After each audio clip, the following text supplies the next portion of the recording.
Colleagues, welcome to the Policy Committee of Tuesday, 28th of July. I would like to call for apologies. I've received one from Councillor Baldock for lateness and from Councillor Hollis for intermittent internet connection. Can I have somebody move those apologies? Moved by Councillor Salisbury, seconded by the Mayor. Put that all those in favour, please say aye. Against, carried.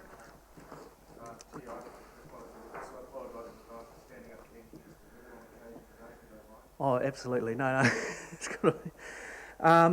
No public forum today, no late items, no confidential business to be transferred to the open, no change to the order of business. Are there any declarations of conflict of interest? Any dog owners? No? Okay. It doesn't matter. There are anyway. Cat owner yet. Moving to business 7.1.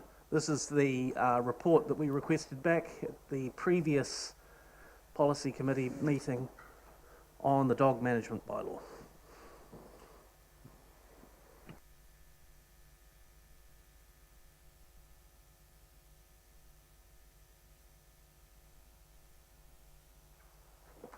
Good morning, everybody.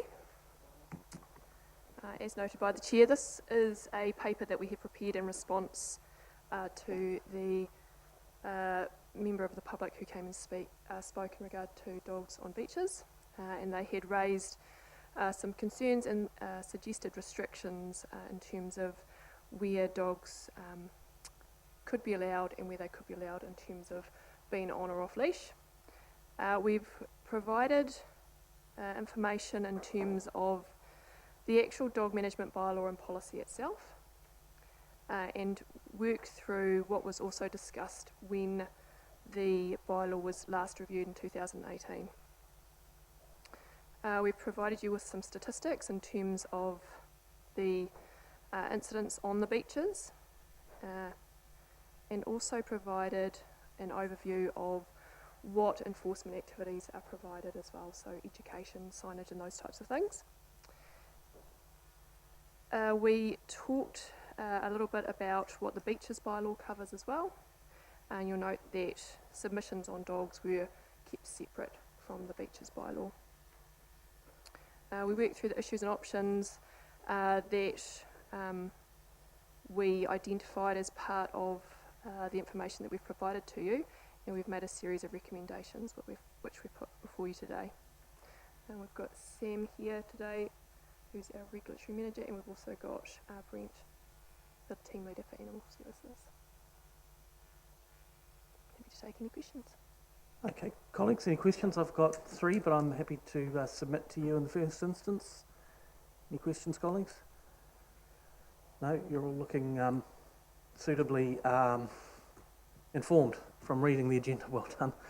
Three questions from me. The first one probably relates to the Chief Executive in terms of the delegation for recommendation C, that we support consideration by the Chief Executive of temporary prohibition of the area 255 metres south beyond Motariki Island, which is basically Shark Alley as locals know it.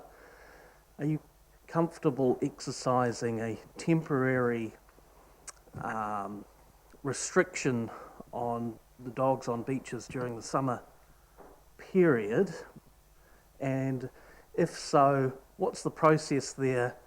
Is there any consultation, or is it just simply a notice or informing? No, I'm not particularly comfortable with that, to be honest. Thank you. So, Given I walk my dog in the vicinity, and yeah, I just think I think if we're going to introduce something, we should make it very clear what the rules and guidelines are. And supplementary question from myself, then moving to Councillor Clout.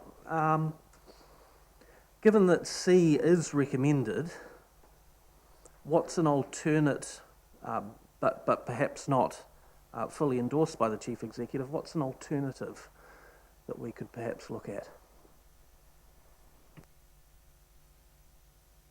In terms of the temporary prohibition of that area,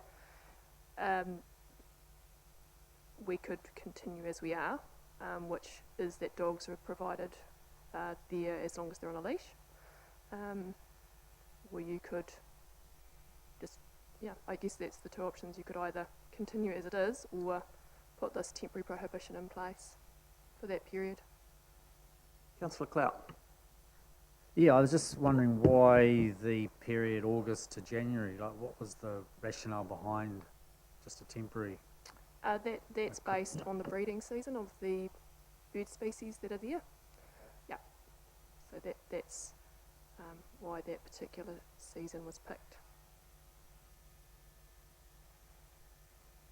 Councillor Robson. Yeah, just seeking clarification on a process issue, if I may. Appreciate the Chief Executive's conflict of interest and feel that some sympathy that decisions like this should be made by councillors rather than by delegation. It seems a somewhat abdication of our responsibility. Is there a process issue that stops us making this decision in council this morning? In other words, us owning the decisions of this council rather than abdicating to the Chief Executive? No, I think council or policy committee could make that decision today. So we could, as men, seek to say that council directs or council requires a request that. So through the chair, you can do that. I suppose the other thing to think about is where did this come from? This came from one person coming and speaking to you about their experience. It's not like you've had a whole lot of people come and say. There's the evidence in here in terms of the number of incidences, which are relatively low, and you haven't engaged with any other members of the public. So just those are things to balance up. You asked us to bring back a report with options. We've done that, but it is absolutely your call. But it's not like you've had a huge influx of the community raising concerns. I appreciate the comments made by Christine Jones, but I think we might be straying a little bit here. There is a recommendation from staff that I assume is based on an evidence-driven assessment of the situation and a belief by staff with expertise in this area that this would be a prudent measure based on the evidence. The only issue I'm seeking clarification on is whether the process, we can own it rather than give it to the Chief Executive. And it appears that we can. Before I move to Councillor Hughes with a question, yes, please respond. I just wanted to comment in regards to that temporary prohibition. It is predominantly around the protection of wildlife. That's one of the purposes set out in the bylaw. So that is, and comes back to the question around the breeding season. That's where that ties in. Yeah, no, thank you. Sorry to add to that, Chair. I think one of the things to add is that when we went out for consultation on this bylaw, we consulted that this was an area where dogs are prohibited, and I think the overwhelming response was that people preferred that to be a leash area rather than a dog prohibited area. Before I move to Councillor Hughes, another question from me. Given that it may be a decision of the committee rather than the Chief Executive under delegation, would there be further consultation required to embark on that course of action, or could it be done today? The bylaw provides you with the opportunity to do that without further consultation. I mean, we would suggest that we provided further information to dog owners, particularly in that area of the city, so that they were specifically aware of what was being proposed, but not consultation as such. And presently, looking on page 19 of our agenda, it is a leashed area anyway, isn't it? Currently. Yes, it is. Okay. Councillor Hughes, your question.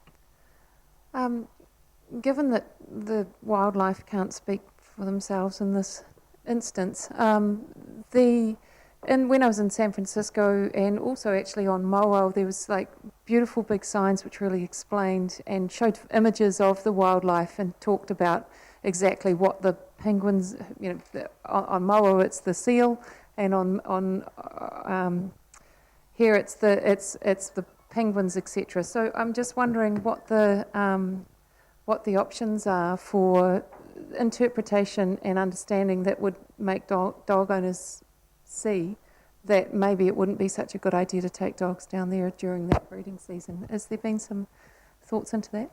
Yeah, we have had some initial discussions about what might be included on a review of that signage, or if we were to review the signage, what could be included. There is a couple of other things to think about with signage in terms of how many signs are too many, but also too, one of the, in the conversations that we had in preparing the paper, there's a balance between letting people know that there's wildlife and not attracting too many people to come and watch the wildlife. So because they, you know, that's also a challenge. We do have people who come specifically to see the wildlife, and that can also be disturbance to them. I just have one more question. And I might have missed this. In conversations with Tangata Whenua, what was their view on this recommendation? We didn't specifically engage with Tangata Whenua on these recommendations, but there would have been some engagement through the dog management bylaw process, I would imagine. I can check what that was. Thank you. Now, are there any further questions, colleagues? No, I'm prepared to entertain, that sounds rather formal, some recommendations, or actually moving some resolutions. Councillor Robson, are you prepared to move something, or do you have another question? Okay. Is there a seconder for those 4 resolutions? I'll second. Seconded by Councillor Hughes. Speaking to it, Councillor Robson. Yeah, it's always a vexed issue, and growing up with a dog and a beach, I appreciate the joy of sharing that space, preferably unconfined or unconstrained. Of course, I have an issue with unconstrained thinking in council, but that's a different issue. The recommendation, I think, is reasonable. I don't think we're overreacting to the issues that were raised by the people who contacted us. I think signage is a critical part of this, and I think that's covered under B. I think we need to avoid a review because we've done that recently, but we need to sort of, if you like, under a philosophy of continuous improvement, seek to address issues as they arise and we become more aware of, if you like, the nuance around things. The wildlife issue is real. I appreciate the staff's balancing and understanding the issue that if you make a big song and dance about the existence of wildlife, you can have perverse consequences. So there's a balancing act here. I think it's an educative issue to a point. I don't think 255 metres in a beach that stretches kilometres and kilometres is significant, or should, require or result in a significant response, negative response from our community. I think this is a well-balanced response to an issue that's been raised. I commend it to my colleagues. Second, Councillor Hughes, do you wish to speak now? Yes, I think there's 2 things here. One is the person that did talk to the fact that for some people it's quite intimidating to have dogs in an area, so this does offer in the summer when this is a very busy part of the beach. It offers a place for people that may not want to be around dogs to be. I also think that wildlife and biodiversity is an incredibly and increasingly important thing that we need to be awareness of our ability to live within the same place as our native flora and fauna, and learning as we go as to how the best ways to go about that is. There's lots of places to walk on the beach with your dog that are not within the place where it's a breeding ground for some of our endangered species, so I'll support this. Are there any further speakers to the resolutions? I will take them in parts. I'll take A, B and D and C separately, and I'll tell you why shortly. Any further speakers? Councillor Clout. Partly a question, really. We're looking here at August to January. Is that just this year, or is it going to be every year? Just for clarity. We could monitor the outcomes of this proposal and bring that back for further consideration. Yeah, thank you. And if that's the case, then I will vote for it, because I think it would be worth, seeing how this goes, and getting any feedback, particularly from dog owners. Personally, I would have thought that if a dog is on a leash, then the owner should be able to constrain the dog from going anywhere near any breeding grounds. So that would be my sort of initial reaction to it. But if this is pretty much a trial, then I'll be happy to support it for this period. Thank you. Any further speakers on the matter? Is that me, pal? No, I'll jump in now. Look, I'll try my hand at convincing speakers after they've spoken of changing their position. We'll see how it goes. Always an interesting exercise.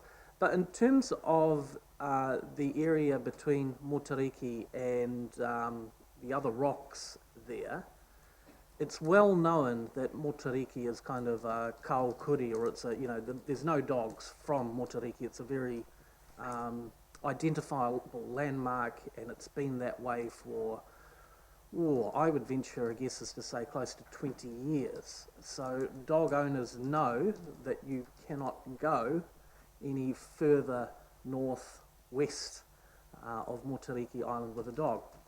Given that dogs are already supposed to be on a leash in Shark Alley, I don't think there's a lot of problem. And I say that as someone whose eldest child was terribly frightened of dogs in her younger years, and it would annoy the heck out of me when dog owners, would, on Papamoa Beach, would have their dogs rushing up when we were building a sandcastle or something. And then I've got a screaming child, and the dog owner says, "Oh no, don't worry, it's very friendly," while the dog, while the mouth is going like this, and I'd be like, beggar off. And I say that as a former dog owner as well. It would be incredibly annoying. That being said, without stronger evidence of community disquiet in that particular area, I think the issue is perhaps, when we're looking at the 18 kilometres in total of beach, the issue is perhaps more dogs on leashes than banning dogs altogether between Motariki Island and the other side of Shark Alley there. So I personally don't support C. I think it's probably unnecessary at this stage. So that's just my view. Any other speakers? Councillor Baldock. Yeah, I hadn't spoken, so you haven't had to overturn my decision, but I think you make sense. And we're just going a bit over the top. I do believe, though, in D, that we do need to review the amount of signage along that 18 kilometres you said? I think one of the problems is that the public don't know what the rules are. And if public know, then they will be the first to say to someone, "Hey, look, your dog's in this area meant to be on a leash, or you're not even meant to be here," or whatever. So I support improving that going forward. I know I've been there at times at Omanu and sort of wondered, gee, what are the rules here? When you've seen some dog ripping through not on a leash, and you think that's just terribly intimidating for some people. So I support D, really, and that'll be an LTP issue. I think the recommendation was fine, and I think I would support that if C fails at this point. Thank you. Any further speakers? No. Right reply, Councillor Robson. Yeah, let's play this card. I know it'll resonate with at least one person in the room. Doing the right thing, courage. The idea that we should wait for the community to negatively comment about a situation and then respond to that negative comment, as suggested by the chair, is somewhat understandable when the issue is extraordinarily divisive and council is seeking clear direction from its community. I don't think this issue is that big, and I thank the chair for pointing out how much beach there is, 18 kilometres, and by a rough calculation, 255 metres over 18,000 metres is, I think the technical term, bugger all. Really, I think we can take a very small step into sort of making a very small statement around the fact that we care about more than the rights of a very small group of people who I don't think are being impinged upon here really, and recognise in a very small way, with a very small step, the importance of our natural environment and those species with whom we share it. 255 metres over 18,000. We put up clear signage. It's for so many months of the year, not even all the major summer months. Give me a break. I hope you haven't convinced anyone with that argument. I fear for council's future if you have. Thank you. Thank you. The right of reply being exercised, I'll put A, B and D. That's A, B and D. Nothing to do with Shark Alley at this stage. All those in favour, please say aye. Aye. Against? Abstentions? I declare that carried unanimously. I will now put... Sure. He's not present currently. Yeah, but thank you. Yes, no, he's not. Could be coming in or out. I will now put C. All those in favour, please say aye and raise your hands. That's everybody except for and those against. Councillor Baldock and myself. Abstentions? There are none. I declare C carried. Thank you, colleagues. Let's move now to the next agenda item 7.2, which is the final statements of intent for Boplas and LGFA. And speaking to this, we have Anne Blakeway and Mohan Demel.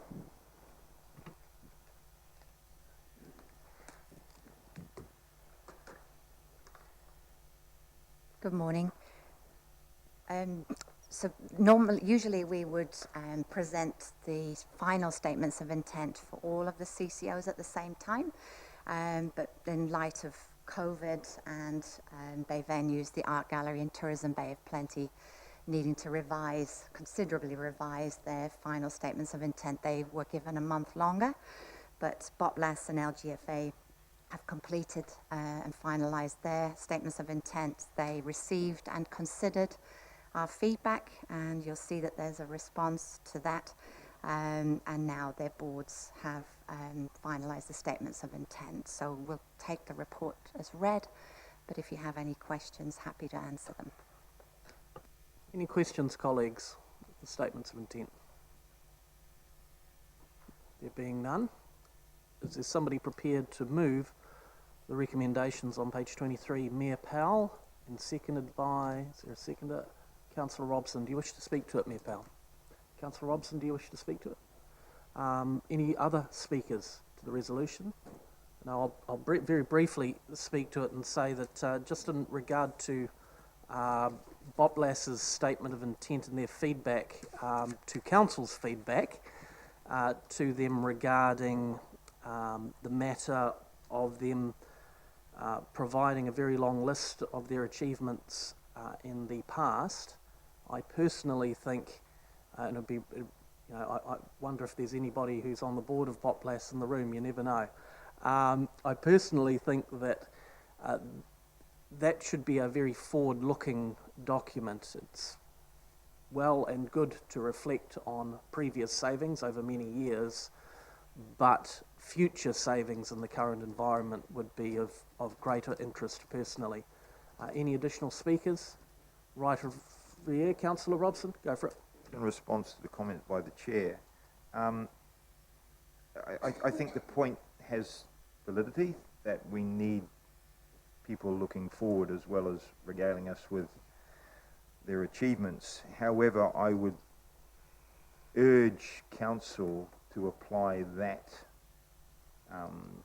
metric to all the organisations that come in front of us, including those that perhaps have failed, at least as far as I can see publicly, to even publish an annual report and put that in the public domain in the last far too long. So without naming names, because that might be considered unreasonable, yeah, I think the urging from the chair is not unreasonable, but I would urge councillors to apply that urging to all the organisations, particularly those that take significant sums of funding from this council. I don't think we do that at the moment. Thank you. Any additional speakers? Councillor Morlock. You won't be surprised that I'm moved by the previous speaker. And your comments, Chair. I think with PopLess we have to understand that there was always going to be a limit to when further savings can be found. It began very well and served the councils very well by finding savings. But inevitably that does come to an end. What is then the question? Are we still gaining from this organisation negotiating on behalf of a larger mass of people and organisations? And if so, it has a reason to exist and to continue. You cannot keep expecting it to find new things that just may not be there. So I'm happy to support the motion when it's put. Right, a reply, Mayor Powell? No. I will then put the recommendations to the vote. All those in favour, please say aye. Aye. Against? Abstentions? I declare that carried unanimously. There are no late items, colleagues, so I declare this meeting closed, although I note we now have a